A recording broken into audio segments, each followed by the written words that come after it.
And today we are very excited to deliver our presentation on the opinion snapshot focusing on Gen Z women and wealth. Before diving into our topic, let us briefly introduce ourselves. My name is Eileen Zhuang from George Washington University.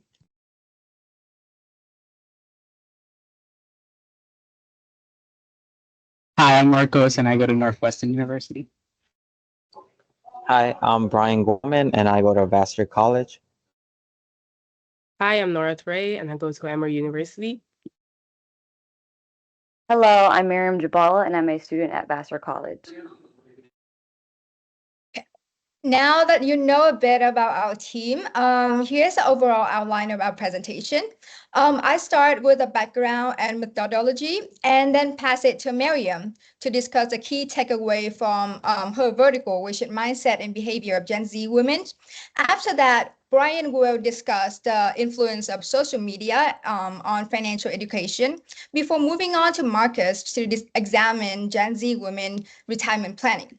And finally, Noura will help us tie everything up together in our recommendation and precaution.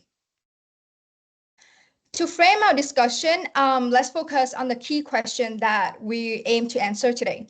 How can Gen Z women prepare for acquiring and sustaining wealth? And how can wealth and asset manager assist them? To address this question, we first need to understand the context of the Great Wealth Transfer, where 30 trillion US dollar will be passed down from baby boomers, significantly altering wealth ownership in the United States. Our methodology includes evaluating financial mindset, behavior, and the influence of social media among Gen Z women. So focusing more on the Great Wealth Transfer, women are set to inherit a substantial portion of this wealth, with American women projected to control 30 trillion US dollar in assets by 2030, surpassing the national GDP. This signifies a critical shift in financial influence, a closing of the gender wealth gap, and opening of an era of financial influence for women. Among the beneficiaries for the shift, our research specifically focuses on Gen Z women, a diverse and highly educated cohort expected to live beyond 100 years old. This means that they require robust financial longevity preparation. To provide a comprehensive view and recommendation for wealth and asset managers, we evaluate Gen Z women financial mindset, compare behavior across gender, and also explore the use of social media for financial information. Our recommendation includes wealth managers adapting their services to meet Gen Z digital expectation and also their need for comprehensive financial planning. So to delve deeper into the mindset and behavior of Gen Z women regarding wealth, I pass it to Miriam. So while the Great Wealth Transfer definitely presents exciting opportunities for Gen Z women and our demographic as a whole to inherit wealth, it does bring along its complications, there's stress, and there's an added need for financial literacy to best utilize and manage this finance. And so by understanding the unique mindsets, the behaviors, and the needs of Generation Z, or the women specifically, wealth and asset management or managers can cater their services to these women's personal and financial goals.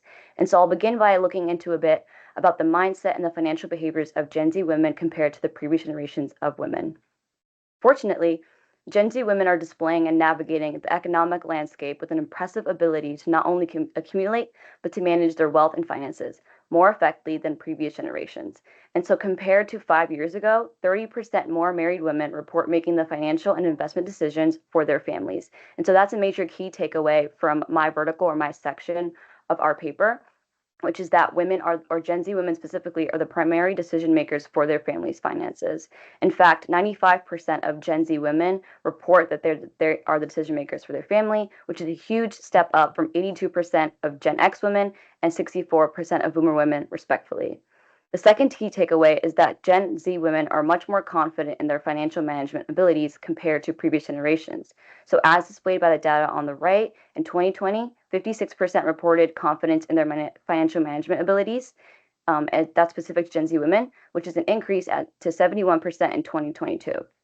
And while this increase has occurred across all generations, as displayed by the graph, it's the most significant for Gen Z and millennial women. And so once again, this increase in confidence and this increase in primary decision family makers or primary financial decision makers. And so there's this general trend towards Gen Z women taking the precedent when it comes to financial management. A third takeaway is that there's a force of independence when it comes to Gen Z women and their finances, especially compared to how previous generations have handled their finances. And so, with exposure to the COVID-19 pandemic, witnessing the long term economic effects of such a pandemic, Gen Z strongly emphasizes personal development and financial stability over traditional timelines of buying a house or getting married and having kids. And so, there's this influence of personal aspirations and economic conditions that have exhibited in Gen Z women and allowing them to delay family planning and other societal social timelines when it comes to how do their finances take precedent in these situations.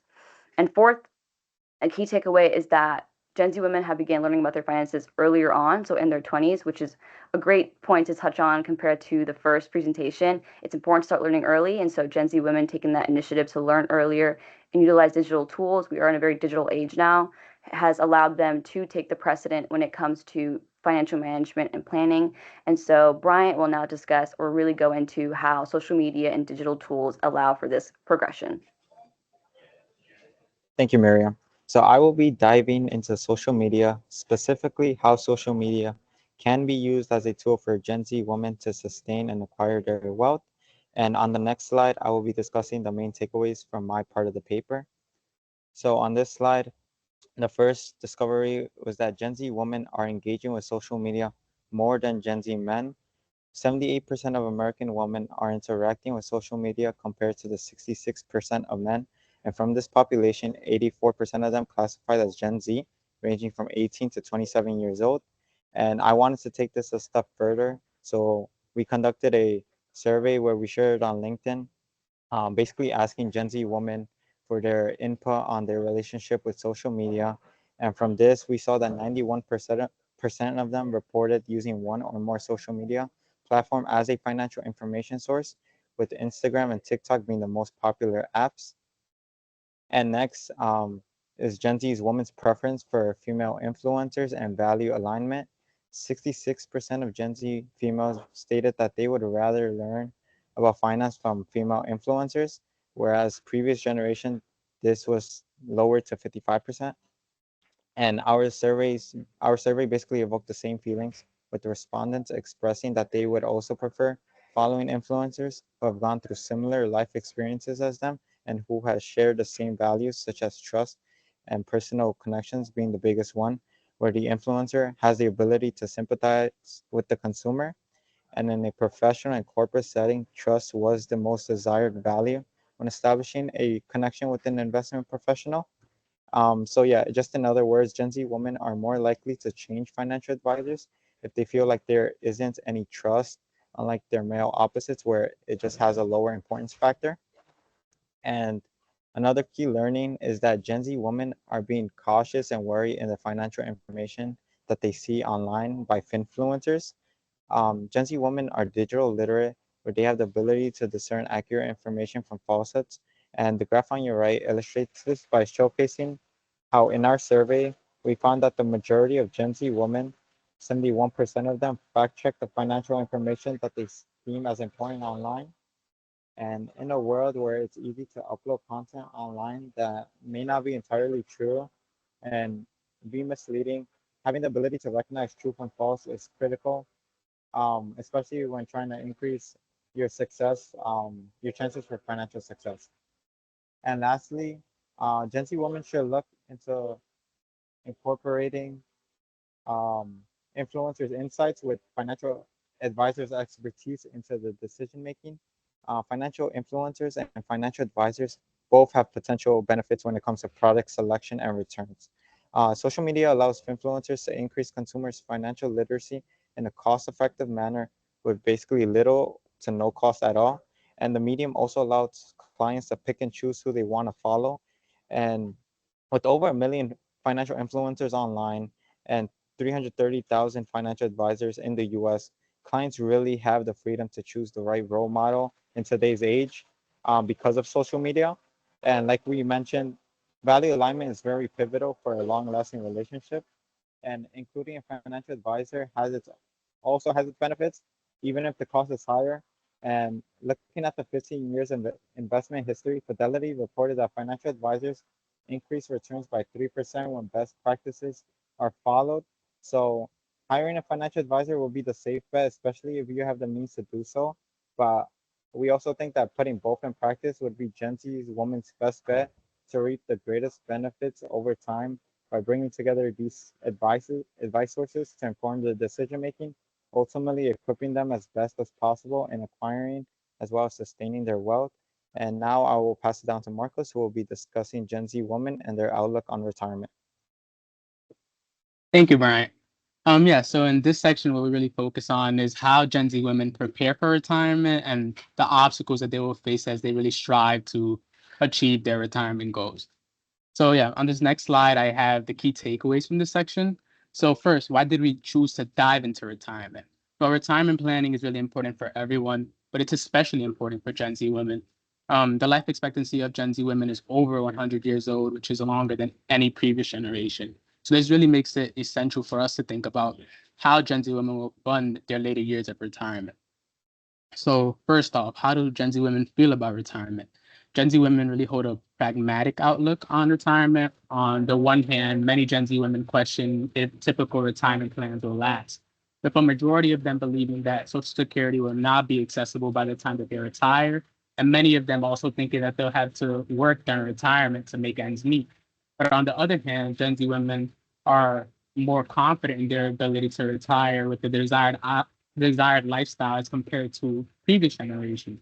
So this really leaves Gen Z women in a great place where they're aware of the possible obstacles that they may face, but yet their confidence really can help deter them from feeling hopeless about achieving their retirement goals.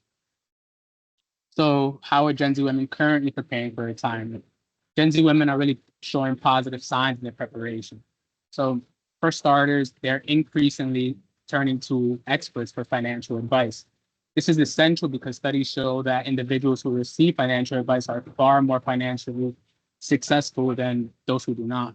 Additionally, Gen Z women are investing more than any other generation.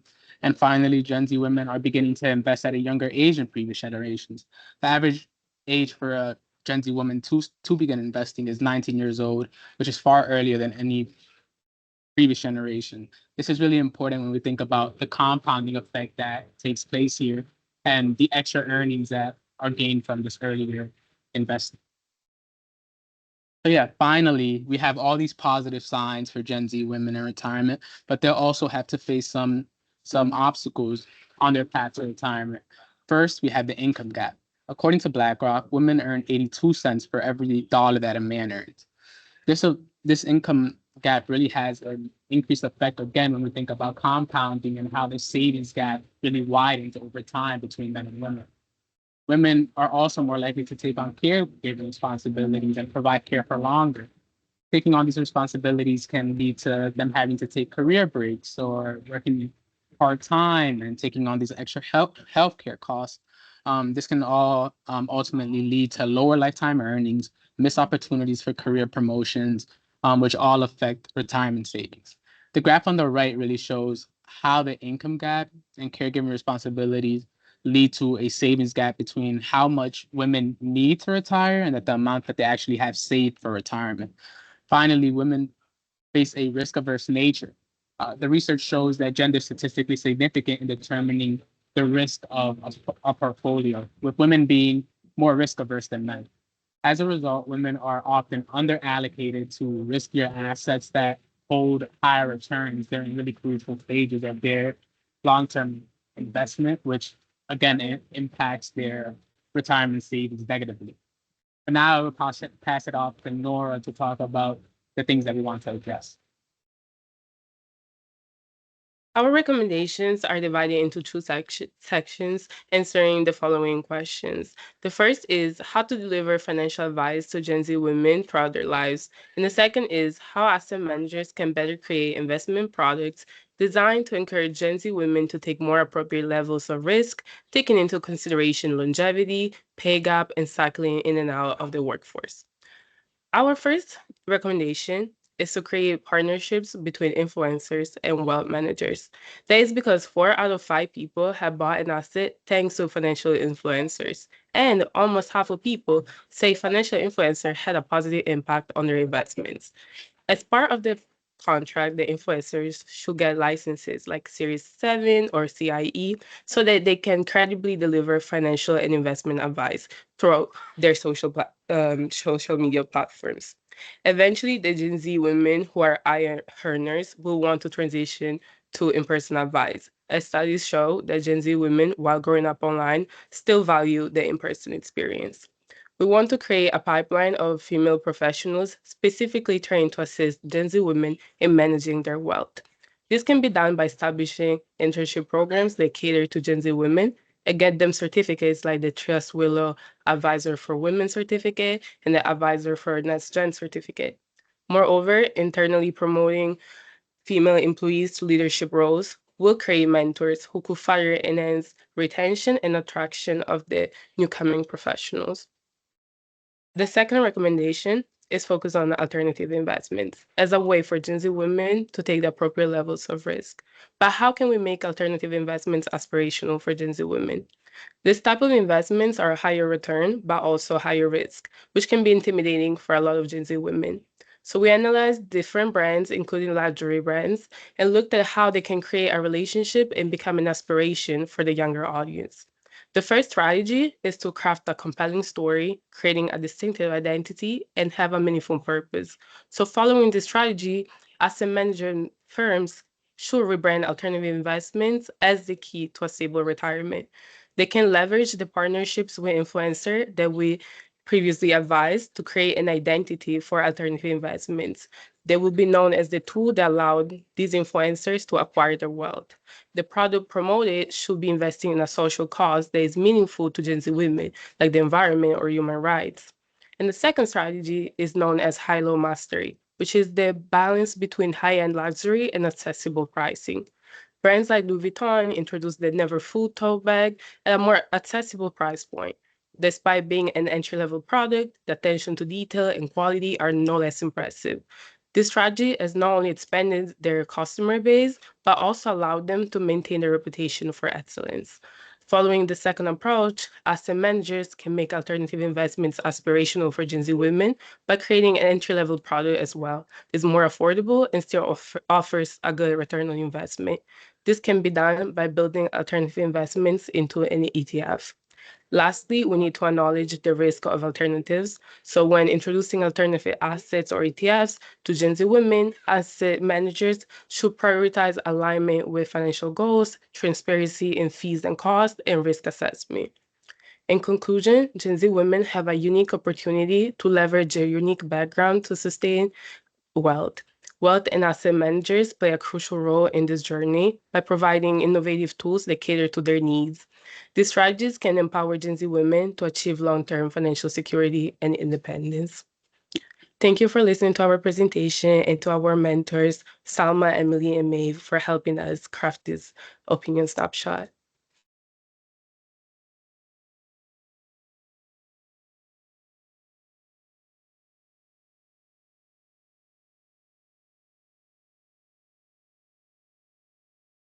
So who wants who wants to lead the question session? Emily, or do you want to Eileen or Miriam, Nora? Are there questions? Yeah, hi, Kate. Yes, I can take your questions. Hi, sorry, this is not so much a question, but I just wanted to say you guys did a great presentation. And as a woman entering finance, I think this is extremely important and a very relevant topic. So the research and hard work you guys have spent all summer is very admirable. Thank you so much for that. We appreciate it a lot.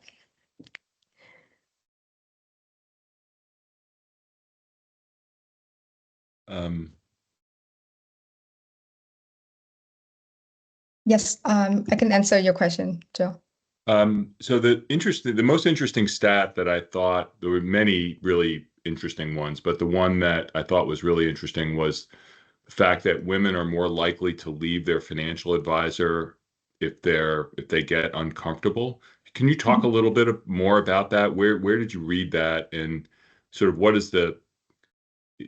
were the underlying reasons they would be more likely to leave a financial advisor versus a male? Definitely. Yeah. Would you like to answer that question, Brian? Yeah. I can lead. So I deeply focus more on that as well, since I talked about that. So the main reasons, as the research mentioned, was because of the alignment in terms of their values. Um, Women really wanted to connect with someone that had lived the same experience as them and was able to connect on a personal level, where they felt like they were trusted, and like we mentioned, like fiduciary, like there was really that connection between the financial advisor and the client. So trust was the most important value for the woman. So if they felt like they were able to connect in terms of being trusted and like everything like aligned, then that was that was the most important aspect for them. But men showed the lower importance factor in that sense. So yeah. I just think it's such an important point to make when you're having your discussions in networking or interviewing, because I think the current estimate of the 300,000 FAs, I think about 15 to 20% are women. But yet, if women are going to control most of the wealth, especially after the great wealth transfer, and they're more likely to be more aligned with people who match their lived experiences, there's a pretty big gap there between who's going to be controlling the money and who is actually in the financial advisory seats. So that's just a really good insight from this presentation that you may want to really focus on when you're having your networking discussions. Yeah, I think if just what I noticed, right, because Joe, being in the industry for a long time, right, and wealth management's where I got my start. There it was the concern, 25 years ago, was when the man dies, right, wife takes the money from the male financial advisor, because if he met with her at all, he always looked at the man across the desk and not the woman, right? It was that simple, right? So there was no relationship at all, and the relationship was almost exclusively based on performance. And I think what's different now, it's an extension of that, though. It really is an extension of that insight. However, now Gen Z women and millennial women don't need a man to need financial advice, right? And so, like, they don't need to be married to need financial advice, because they're creating wealth independently, and they will be receiving, parts of the great wealth transfer independently. And so that becomes a much more urgent recommendation for wealth managers, right? It's in the recommendation section, right, about how to grow Gen Z female financial advisors. That has to become a priority if you're going to have Gen Z women, when they have amassed enough wealth to need financial advice, if you're going to have them going into those traditional advice channels. And they want those traditional advice channels, right? They want some brick and mortar relationships, right? They're not all digital all the time. And so it's even more urgent than it was before. Thank you. Excellent point. Really good point. Yes, I can take your question, Mr. Dungan.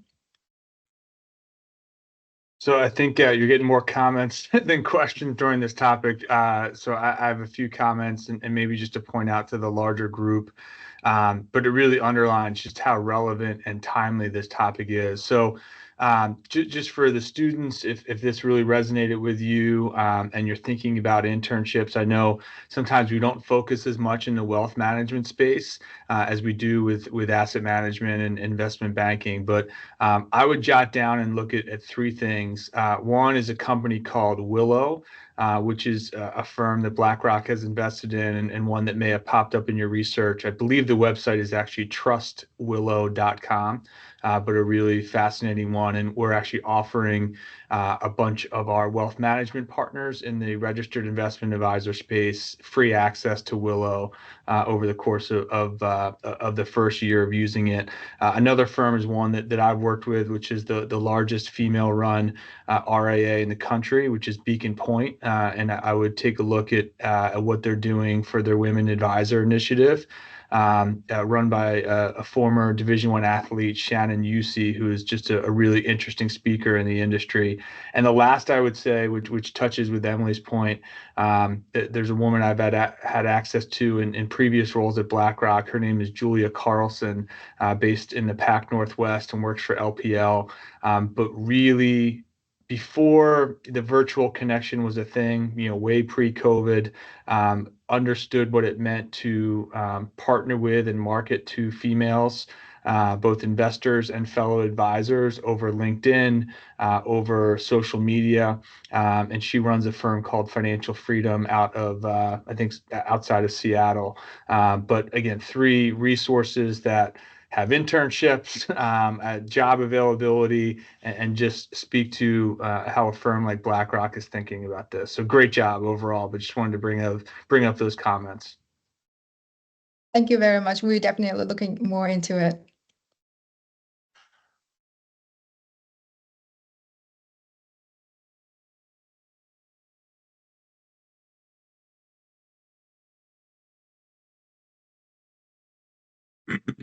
Any other questions? Obviously, great job. Really, really, really, really good, thoughtful work. This is the first piece on women and wealth since our first summer. And really terrific work and really good presentation. So thank you. Thank you, Emily and Maeve and Salma. Okay, Melissa, we can go to team 3. Yeah, that's great. Great job, team 2. We'll transition to team 3 right now.